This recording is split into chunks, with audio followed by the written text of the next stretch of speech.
Welcome to The Explainer. Today, we're doing a deep dive into acute kidney injury, or AKI.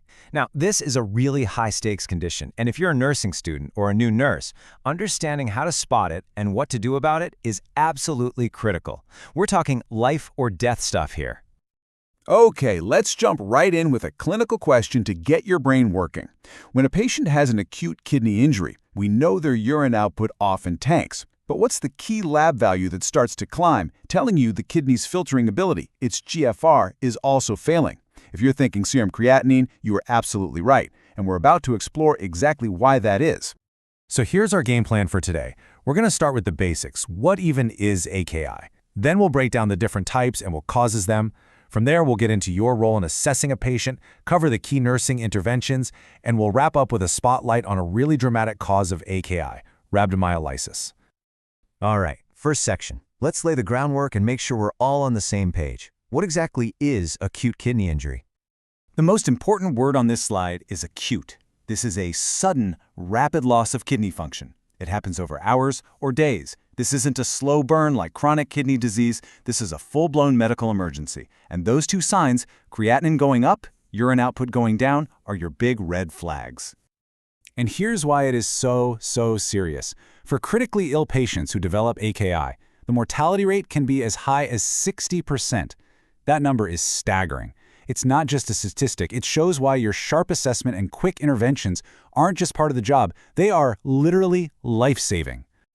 Okay, so to treat AKI, you have to know what's causing it. The good news is all the causes fall into one of three buckets, and it all depends on where the problem is located in relation to the kidney itself. Let's break those down. I love this slide because it makes it so simple.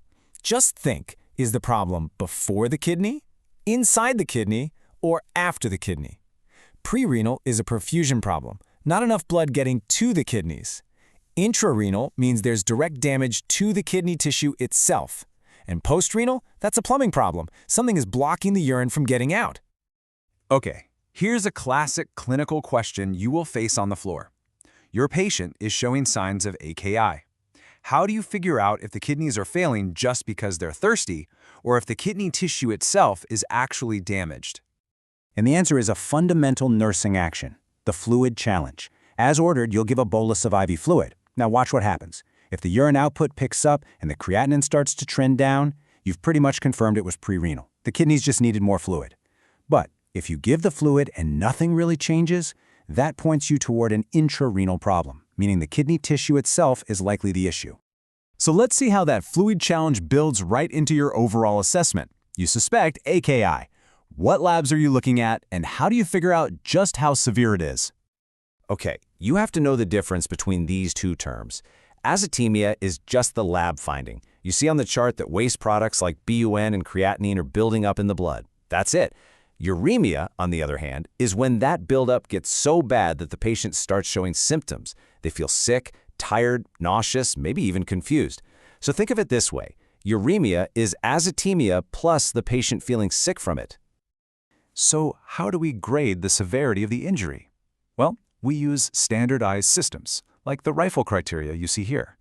RIFLE stands for risk, injury, failure, loss, and end-stage kidney disease. As the nurse, your job is to track serum creatinine and hourly urine output like a hawk. And if you look at the chart, you can see how specific changes in those numbers bump the patient into different stages: risk, injury, or failure. This staging is super important because it gives the whole team an objective way to track how the AKI is progressing and helps guide our next steps. All right, time for another key clinical pearl. We always trend BUN and creatinine together, right? But why can BUN sometimes be a little misleading? Why isn't it our most reliable indicator of what the kidneys are doing? So here's the deal. Serum creatinine comes from normal muscle breakdown and the kidneys filter it out at a pretty steady rate. That makes it a really good direct indicator of kidney function. But BUN? Well, BUN can be influenced by all kinds of other things. A high-protein diet, a GI bleed, dehydration, all of these can make the BUN go up, even if the kidneys are okay. That's why we always look at the two together, but the trend in creatinine is our true north. Okay, so we've identified the AKI, we've staged it, now what do we do about it? Let's get into your role as a nurse and the key interventions you'll be responsible for. Before we get into any specific interventions, you have to burn this quote into your brain. The absolute best thing we can do for AKI is to stop it from happening in the first place.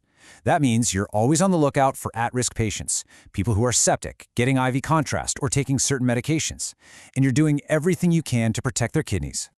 So once AKI has developed, your job really boils down to these 4 key areas. Number 1, you are meticulously managing fluids and electrolytes. This is a delicate balancing act that might even lead to dialysis. 2, you're helping to treat any underlying infections, because sepsis is a huge cause of AKI. 3, you'll be working on nutrition, often a low-protein, high-carb diet to give the kidneys a break. And finally, you are the last line of defense with medications. You're the gatekeeper, questioning any order for a drug that could be toxic to the kidneys.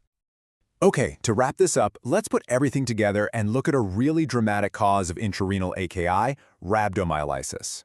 This is where massive muscle breakdown basically floods the kidneys with toxins. This picture shows the whole process perfectly.